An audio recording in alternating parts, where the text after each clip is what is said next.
नमस्कार, मैं विश्वेंद्र दांगी एक बार फिर से आप सभी का मैं हार्दिक स्वागत करता हूं। जैसा कि आप जानते हो लास्ट हमने किया था सिलोक्स। लास्ट हमने सिलोलिज्म या फिर न्याय निगमन के बारे में पढ़ा था। अब उसी को आगे बढ़ाते हुए एक और वीडियो आपके सामने। तो चलिए, लास्ट आपने देखा, सबसे पहली वीडियो में आपने देखा था कि सिलोक्स में कितनी स्टेटमेंट बनेगी, किस किस टाइप के वहां से निष्कर्ष यानी कि कंक्लूजन बनेंगे। फिर उसके बाद आपने देखा कि उसमें जो भी आपका डायरेक्ट, उसमें दो टाइप के निष्कर्ष होंगे, पहला डायरेक्ट निष्कर्ष और दूसरा इनडायरेक्ट। लास्ट में हमने डायरेक्ट के बारे में भी बात कर ली, तो आज हम बात करेंगे इनडायरेक्ट कंक्लूजन। तो चलिए, सबसे पहले अगर मैं बात करूं इनडायरेक्ट की, इनडायरेक्ट कंक्लूजन यानी कि इसको हम बोल सकते हैं अप्रत्यक्ष निष्कर्ष। अप्रत्यक्ष निष्कर्ष। अब देखिए, लास्ट आपने देखा था कि डायरेक्ट, जो भी डायरेक्ट कंक्लूजन था, प्रत्यक्ष निष्कर्ष था, उसका आंसर कैसे किया था। आपके सामने एक स्टेटमेंट थी और उसी स्टेटमेंट से रिलेटेड कुछ कंक्लूजन आपको दिए गए थे, जहां से आपने पहले तो पॉजिटिव से पॉजिटिव और नेगेटिव से नेगेटिव को देखकर कुछ ऑप्शन तो वहां से एलिमिनेट कर दिए। उसके बाद जो ऑप्शन बचे वहां आपने वैल्यू को रख के देख लिया, जहां वैल्यू एग्जैक्ट बैठ गई, एग्जैक्ट सही आई, वो आपने सही किया, और जहां वैल्यू नहीं सही हो पाई वहां आपने उसको क्या कर दिया, गलत कर दिया। तो अब उसी को आगे बढ़ाते हुए बात करेंगे हम इनडायरेक्ट कंक्लूजन की, यानी कि अप्रत्यक्ष निष्कर्ष की। तो सबसे पहली अगर मैं बात करूं, जैसा कि आपने देखा था, डायरेक्ट निष्कर्ष में केवल आपको एक स्टेटमेंट दे रखी थी, और इसमें यानी कि इनडायरेक्ट में आपको दो या दो से ज्यादा स्टेटमेंट आपके पास होगी। तो आप कह सकते हो दो या दो से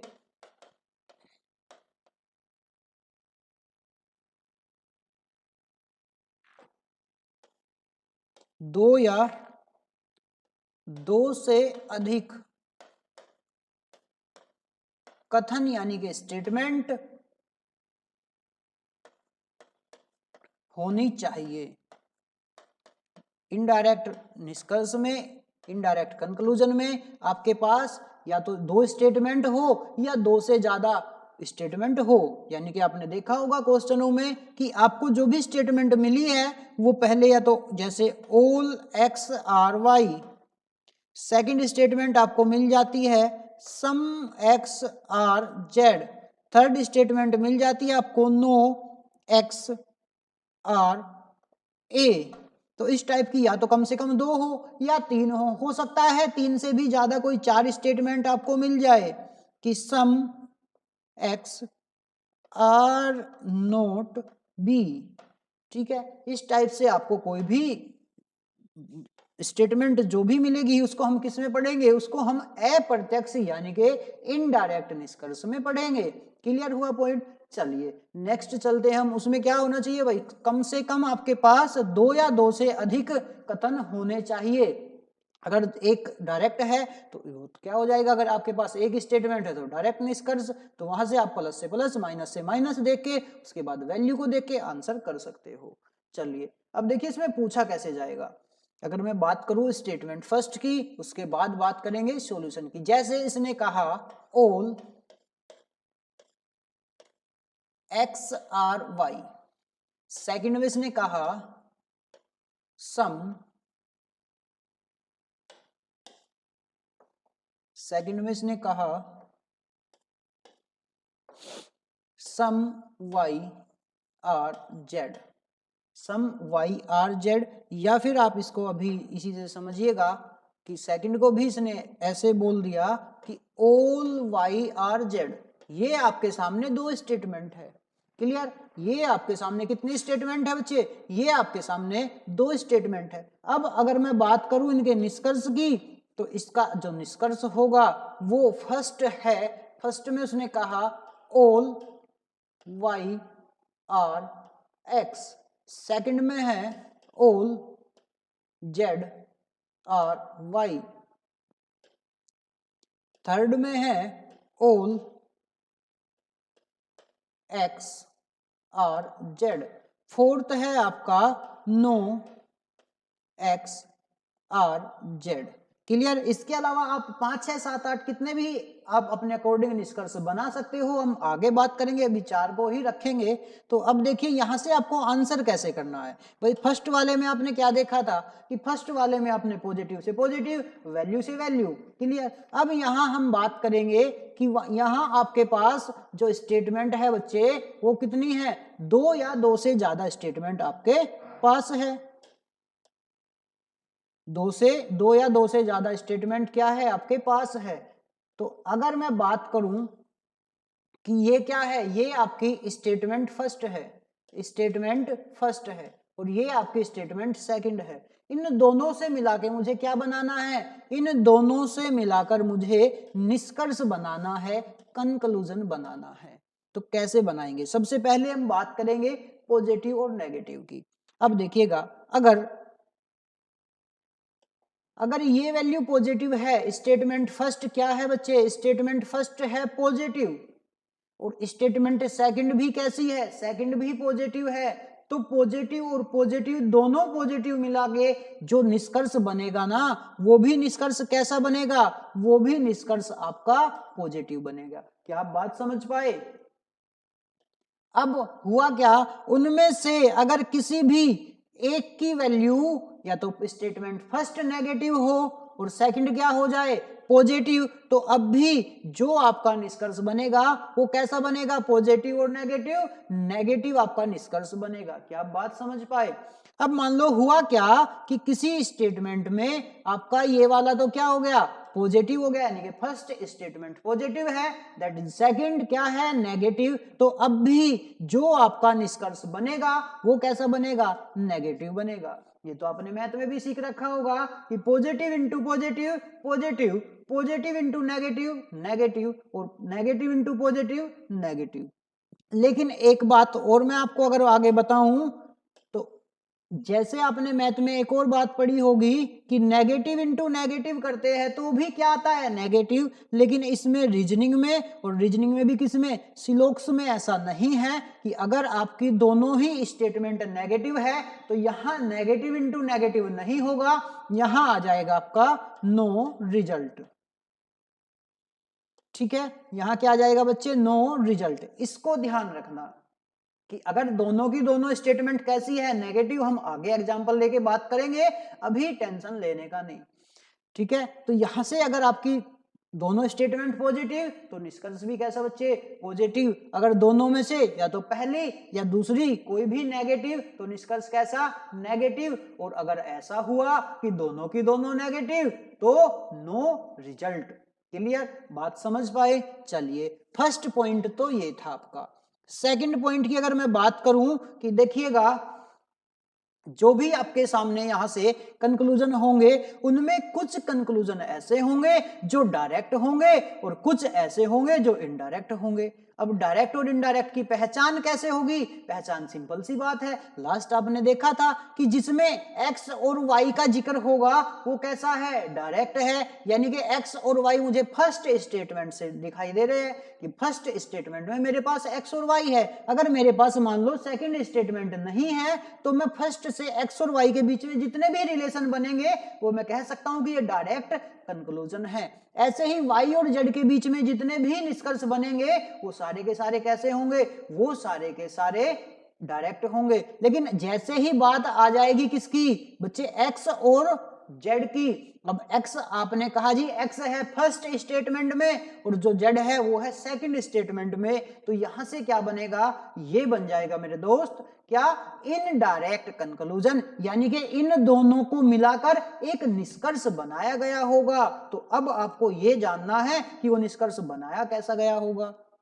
अब सबसे पहले तो हम चेक करेंगे पॉजिटिव से पॉजिटिव, नेगेटिव से नेगेटिव। अगर डायरेक्ट है तो, और अगर इनडायरेक्ट है तो positive positive positive, negative positive negative, और पॉजिटिव नेगेटिव नेगेटिव, और नेगेटिव नेगेटिव नो रिजल्ट। चलिएगा, अब देखिएगा उसने क्या कहा। जैसे ही ये फर्स्ट हुआ, सेकंड में क्या हुआ, सेकंड में आपको बोल दिया गया कि इन दोनों में जब भी हमें इन दोनों से मिलाकर कोई भी इनडायरेक्ट रिजल्ट बनाना हो इनडायरेक्ट कंक्लूजन हमें बनाना हो तो उसके लिए सेकंड कंडीशन क्या है? सेकंड कंडीशन है कि इसमें कोई भी एक कॉमन टर्म होनी चाहिए, सीटी होनी चाहिए, कॉमन टर्म होनी चाहिए। तो कॉमन टर्म क्या है? कॉमन टर्म आपने कहा जी इसमें y कॉमन है, यानी कि यहां से मैं कहूं all x are y। Second क्या है? ऑल y आर x, यानी कि इन दोनों में मुझे क्या कॉमन दिखाई दिया बच्चे? इन दोनों में मुझे y दिखाई दिया। तो जैसे ही आपने कहा जी इसमें कॉमन टर्म क्या है? इसमें कॉमन टर्म y है, तो आपने कहा जी ठीक है। फिर मैंने एक और कंडीशन रख दी कि कॉमन टर्म की जो वैल्यू होनी चाहिए ना वो कम से कम 150 हो। कितनी? कम से कम 150 हो। अगर 150 से कम है तो हम इन दोनों को आपस में मिलाकर कोई भी निष्कर्ष नहीं बना सकते। क्लियर बात समझ पाए? अब देखिएगा, जैसे आपने कहा कि ओल पे वैल्यू कितनी होती है? 150। ओल पे वैल्यू कितनी? 150। तो आपने कहा जी इन दोनों की कॉमन टर्म वैल्यू क्या है? y है। आपने कहा जी y की वैल्यू इधर तो 50 है, इधर 100 है, तो जैसे ही दोनों को मिलाओगे हो जाएगी ना 150। तो जैसे ही 150 हुई मैंने कहा जी बिल्कुल, अब आप इन दोनों को मिलाकर एक निष्कर्ष बना सकते हो। अगर ये वैल्यू 150 से कम होती तो आप इनको मिलाकर कोई निष्कर्ष नहीं बना सकते। ठीक है, चलिए अब उसने कहा y और z। अब हम किसको चेक करेंगे? हम चेक करेंगे y और x को, y और x को। अब जैसे ही उसने कहा ऑल y आर x, यानी कि x और y कहाँ है? केवल फर्स्ट स्टेटमेंट में, जैसा मैंने अभी आपको बताया। तो यहां से क्या बन जाएगा? ये बन जाएगा बच्चे डायरेक्ट कंक्लूजन, फर्स्ट का डायरेक्ट कंक्लूजन। अब y की वैल्यू आपको चाहिए कितनी? 100। आपके पास है कितनी? 50। y की वैल्यू आपके पास है 50, आपको चाहिए 100, तो ये क्या हो जाएगा? गलत हो जाएगा। सेकंड पर आइए, उसने कहा z और y। z और y कहाँ है? दूसरे वाले में, यानी कि मैं इसको कह सकता हूं कि ये जो है किसका है? ये सेकंड का डायरेक्ट कंक्लूजन है। ये जो था ये फर्स्ट का डायरेक्ट था और ये जो है ये सेकंड का डायरेक्ट है। आपने कहा जी जेड पे वैल्यू आपको कितनी चाहिए? 100, लेकिन जेड पे वैल्यू है कितनी आपके पास? 50। तो आप इसको भी क्या कर दोगे बच्चे? इसको भी आप गलत कर दोगे कि ये भी क्या है? गलत है। अब चलिए, जैसे उसने कहा ऑल एक्स आर जेड। अब देखिए x कहाँ है? फर्स्ट में, और z कहाँ है? दूसरे वाले में। अब हम क्या करेंगे? अब हमें चाहिएगा इन दोनों में कॉमन टर्म। जो आपने देखा कॉमन टर्म क्या है? y है। फिर मैंने कहा जी कॉमन टर्म की वैल्यू कम से कम 150 होनी चाहिए। भाई कहीं पे भी एक जगह 100 होनी चाहिए, आप ऐसा बोल सकते हो, क्योंकि वैल्यू हमारे पास कितनी है? या तो 50 है या 100 है। मैंने कहा जी कहीं भी एक जगह आपके पास वैल्यू अगर 100 है तो आप बिल्कुल कॉमन टर्म कर सकते हो। अगर मान लो इधर भी आपके पास 50 होती तो 50 50 100, यानी कि 150 से कम बनती, तो वहां आप कॉमन टर्म नहीं निकाल सकते। अब आपने कहा जी मेरे पास कॉमन टर्म भी है और कॉमन टर्म की वेटेज कम से कम 150 भी है, तो मैंने कहा कि अब आप इन दोनों निष्कर्ष को मिलाकर एक अब आप इन दोनों स्टेटमेंट को मिलाकर एक निष्कर्ष बना सकते हो। तो अब देखिएगा कैसे।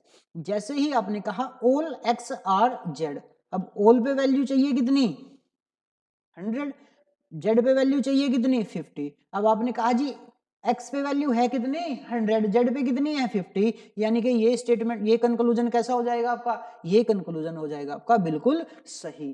क्लियर हुआ पॉइंट? चलिए अब हम बात करेंगे नो एक्स आर जेड। अब हम बात करेंगे अपनी प्लस वाली वैल्यू पर। चलिए कैसे? अब देखिएगा, अब देखिएगा, जैसे ही मैंने कहा था कि सबसे पहले आपको क्या देखना है? आपको देखना है पॉजिटिव नेगेटिव। अब आपने देख लिया जी ये स्टेटमेंट कैसी? पॉजिटिव, ये स्टेटमेंट कैसी? Positive.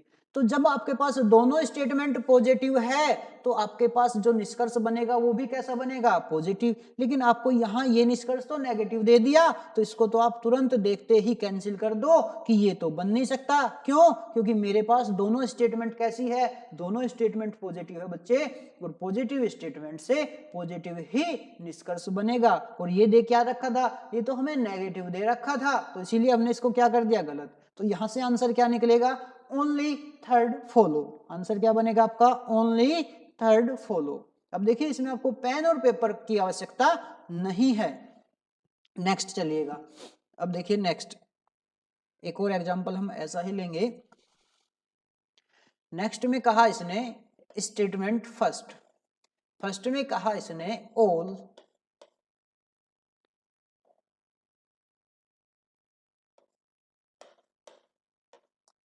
Pen are car. Second में इसने कहा नो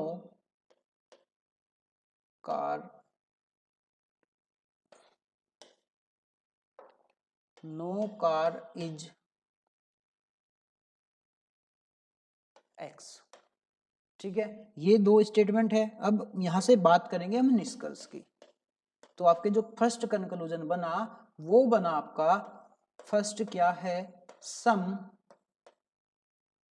कार और पेन। सेकंड बना आपका सम पेन और कार। थर्ड बना आपका no car is pen. Fourth बना आपका some X are not car. Five बना आपका some cars are not X. इसके अलावा आप चाहे तो और भी बना सकते हो। वैसे अब अब इन्हीं को लेके चलेंगे।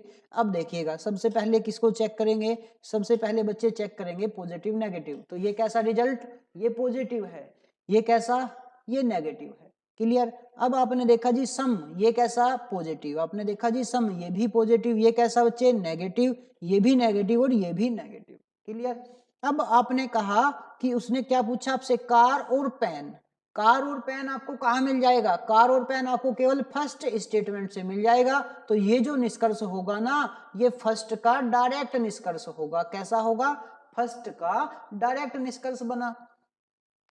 अब यहां से आप वैल्यू को रख के देखोगे जी, यहाँ वैल्यू कितनी 100, यहाँ वैल्यू कितनी 50, और सब में वैल्यू कितनी चाहिए आपको 50 और 50। तो आपने कहा पेन की भी वैल्यू 100 है, 100 से 50 आ जाएगी, कार की वैल्यू 50 है, 50 से 50 आ जाएगी। और ये कैसा था, डायरेक्ट था। अभी जब डायरेक्ट की बात होगी तो उसमें हम सेकंड को नहीं देखने के, अगर सेकंड से डायरेक्ट बनेगा तो उसमें हम फर्स्ट को नहीं देखने के। क्लियर है। चलिए अब बात करेंगे हम सेकंड की। उसने कहा पेन कार, कार पेन थी, पेन कार, तो सब में है तो वैल्यू कितनी 50 50। तो यहां से ये भी क्या बन जाएगा आपका, सही बन जाएगा। तो ये भी कैसा है, ये भी बच्चे डायरेक्ट निष्कर्ष है आपका। क्लियर। इसके बाद चलिए, उसने कहा नो कार इज पेन। अब देखिए कार इज पेन, कार कहाँ है, ये रही, पेन कहाँ है, ये रहा। तो अब आपको बताना है कि ये जो निष्कर्ष है ये भी कैसा है, ये भी आपका निष्कर्ष डायरेक्ट है, यानी कि फर्स्ट स्टेटमेंट से आ जाएगा। और आपको पता है कि फर्स्ट स्टेटमेंट कैसी है, पॉजिटिव, और ये कैसा है बच्चे, नेगेटिव। तो पॉजिटिव से तो नेगेटिव नहीं बनता, पॉजिटिव से तो पॉजिटिव बनता है। क्लियर। अब चलिए, उसने कहा some X are not car, some X are not car. तो यहाँ पे कार की वैल्यू क्या चेक करेंगे, माइनस, तो माइनस से माइनस बन जाएगा भाई। अब देखते हैं यहाँ पे वैल्यू 100 और यहाँ कितनी 100, क्योंकि 9 में वैल्यू कितनी होगी, 9 या 9 में 100 और 100। तो यहाँ सम एक्स आर नोट कार, तो यहाँ भी कितनी वैल्यू बनेगी आपकी 50, क्योंकि सम में 50 और यहाँ 100। आपने कहा जी x की वैल्यू कितनी है आपके पास 100, आपको चाहिए कितनी 50, कार की वैल्यू कितनी आपके पास 100, चाहिए कितनी 100। तो ये बच्चे बन जाएगा। फिर उसने कहा सम कार्स आर नोट x, तो यहाँ पे भी कितनी चाहिए आपको 50 चाहिए, और यहाँ पे आपको 100। तो ये भी क्या होगा, ये भी बन जाएगा। और ये जो बनेगा ना, ये जो दोनों के दोनों बने, ये बने आपके सेकंड के डायरेक्ट से, सेकंड की डायरेक्ट स्टेटमेंट से आपके निष्कर्ष बने। अब देखिए यहां पे हमने कॉमन टर्म की वैल्यू क्यों नहीं लगाई, क्योंकि कॉमन टर्म उसने पूछे नहीं। अगर वो पेन और एक्स के बारे में कुछ बात पूछता तब हम किसका प्रयोग करते, कॉमन टर्म का प्रयोग करते। कैसे, अब देखिएगा ऐसे, यहां से मैं इसको हटा देता हूं, इसी की जगह हम कॉमन टर्म का यूज करेंगे। यहां तक आप समझ पाए होंगे। जिसको भी वीडियो अच्छी लगी हो एक बार लाइक शेयर और जिसने चैनल को सब्सक्राइब नहीं किया वो चैनल को भी सब्सक्राइब कर ले। अब देखिएगा यहां से अगर मैं बात करूं, किसकी, मैं कहता हूं कि all pen are X. Second मैंने कहा नो पेन इज एक्स। ठीक है, ऊपर वाला भी मैं हटा देता हूं तो यहां से चेंज और भी चेक कर लेंगे। इसके अलावा बहुत सारे निष्कर्ष हम बना सकते हैं यहाँ से, लेकिन आपके जो एग्जाम में मिलेंगे ना, एग्जाम में आपके 2 या 3 ही मिलेंगे।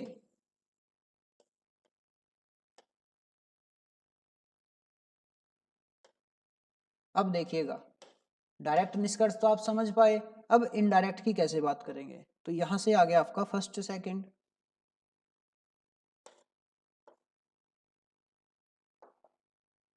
अब देखिएगा यहां से अगर मैं बात करूं, मैंने कहा ऑल एक्स आर पेन। ठीक है, सेकंड है आपके सामने some X are not pen. Third है आपके सामने सम एक्स आर पेन। ये फोर्थ हुआ और ये 5 नंबर। क्लियर। अब आपको बताना है, अब आपने कहा जी देखिए एक्स किसके बारे में बात हुई, एक्स और पेन के बारे में बात हुई।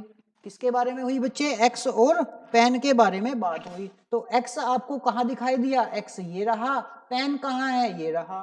तो अब आपको जो ये निष्कर्ष बनाना होगा ना, एक्स और पेन, एक्स और पेन, एक्स और पेन, एक्स और पेन, वो सारे के सारे किससे, फर्स्ट और सेकंड दोनों स्टेटमेंट से मिलकर बनेंगे। अब दोनों स्टेटमेंट को मिलाने के लिए क्या बताया था आपको कि अगर एक स्टेटमेंट पॉजिटिव एक नेगेटिव तो जो निष्कर्ष बनेगा वो भी कैसा बनेगा, नेगेटिव बनेगा। अब आपने कहा जी ये तो कैसा है पॉजिटिव, ये कैसा है नेगेटिव, ये भी पॉजिटिव, ये भी पॉजिटिव, ये नेगेटिव। क्लियर। तो मैंने कहा कि जो अगर एक स्टेटमेंट पॉजिटिव और एक नेगेटिव तो उन दोनों से मिलकर जो निष्कर्ष बनेगा बच्चे वो कैसा बनेगा, नेगेटिव बनेगा। तो यहां से जो पॉजिटिव था आप इसको भी कैंसिल करो, जो पॉजिटिव था आप इसको भी कैंसिल करो, और जो पॉजिटिव था बच्चे आप इसको भी कैंसिल करो, कि ये तीन तो बन नहीं सकते। यानी कि पेन और एक्स में जितने भी निष्कर्ष बनेंगे वो सारे के सारे कैसे बनेंगे, नेगेटिव बनेंगे। अब हम बात करेंगे इसमें वैल्यू रख के। अब जैसे ही उसने कहा दूसरी कंडीशन, भाई फर्स्ट पॉजिटिव नेगेटिव आपने देख लिया, सेकंड में उसने कहा कि एक सीटी होना चाहिए, सीटी स्कैन नहीं, सीटी क्या हो, कॉमन टर्म, सीटी क्या हो, कॉमन टर्म होनी चाहिए। और कॉमन टर्म आपने कहा जी कॉमन टर्म है इसमें कार, कॉमन टर्म क्या है बच्चे इसमें, कार है। कॉमन टर्म क्या है बच्चे इसमें, कार है। तो कॉमन टर्म की वैल्यू कितनी होनी चाहिए, कॉमन टर्म की वैल्यू आपने कहा जी कम से कम 150 होनी चाहिए, 150 से ज्यादा हो जाए तब भी हम चला लेंगे। तो आपने कहा जी कार की एक तरफ तो वैल्यू 50 है एक तरफ 100 है, जैसे ही आप इन दोनों को ऐड करोगे तो कितनी हो जाएगी, 150 हो जाएगी। आपने कहा जी बिल्कुल ठीक है। तो ये दोनों के दोनों आपके सेटिस्फाई है, जब सेटिस्फाई है तो आप इससे क्या बना सकते हो, नेगेटिव, और ये कैसा है, नेगेटिव। तो यहां अब आप क्या करोगे, एक्स में आपको सम में कितनी वैल्यू चाहिए 50 और पेन में कितनी चाहिए बच्चे, पेन में चाहिए 100। अब आपने कहा जी x के पास आपकी वैल्यू है कितनी 100, तो 100 से 50 आ जाएगा, पेन की वैल्यू कितनी है 100, 100 से 100 आ जाएगा। तो सेकंड वाला क्या होगा, सेकंड वाला सही होगा। चलिए नेक्स्ट, ये तो दो और आपके क्या हुए कैंसिल, लास्ट ये बचा, इसमें कितनी चाहिए 100 और 100 चाहिए। तो यहां से भी क्या हो जाएगा, x की वैल्यू आपके पास है कितनी 100 और पेन की भी कितनी है 100, तो ये भी आपका क्या बन जाएगा, ये भी बन जाएगा आपका सही होगा। तो यहां से आंसर क्या होगा, ओनली सेकंड और फिफ्थ फॉलो। यहां से आंसर क्या बनेगा, सेकंड और 5 फॉलो करता है, दूसरा और पांचवा अनुसरण करते हैं। तो यहां से दोनों के दोनों आपके क्या हो जाएंगे बच्चे, सही हो जाएंगे। ये तो बात थी किसनी, दो स्टेटमेंट की। अब हम बात करेंगे 3 स्टेटमेंट की, कि अगर आपके सामने स्टेटमेंट कितनी आ जाए, 3 आ जाए, एक एग्जाम्पल 3 स्टेटमेंट का देख लेते हैं और उसके बाद एक एग्जाम्पल देख लेंगे हम 4 स्टेटमेंट का, उसके बाद फिर हम प्रैक्टिस करेंगे। अब देखिएगा, अगर मान लो आपके सामने स्टेटमेंट कितनी दे दी, 3 स्टेटमेंट दे दी, जिसमें से स्टेटमेंट फर्स्ट है all X are Y, second statement है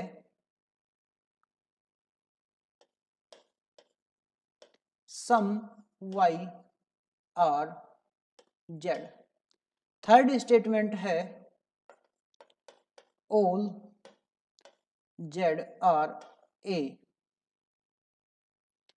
अब बात करते हैं हम अपने निष्कर्ष की तरफ। तो निष्कर्ष क्या दिए गए आपको, निष्कर्ष यानी कि कंक्लूजन फर्स्ट आपके सामने। कंक्लूजन फर्स्ट क्या है, उसने कहा कि ऑल एक्स आर जेड, जी बिल्कुल सही। सेकंड उसने कहा ऑल वाई आर जेड, जी बिल्कुल सही। चलिए नेक्स्ट उसने कहा नो एक्स आर ए, जी। फोर्थ उसने कहा no A are X. Fifth उसने कहा ऑल वाई आर ए। अब देखिए कुछ और निष्कर्ष लेके चलते अभी। 6 नंबर पे उसने कहा, 6 नंबर पे उसने क्या कहा, 6 नंबर पे उसने कहा no A is Y, no A is Y, ठीक है। 7 नंबर पे उसने कहा सम वाई आर एक्स। 8 में उसने कहा नो एक्स आर जेड, ठीक है। 9th पे उसने कहा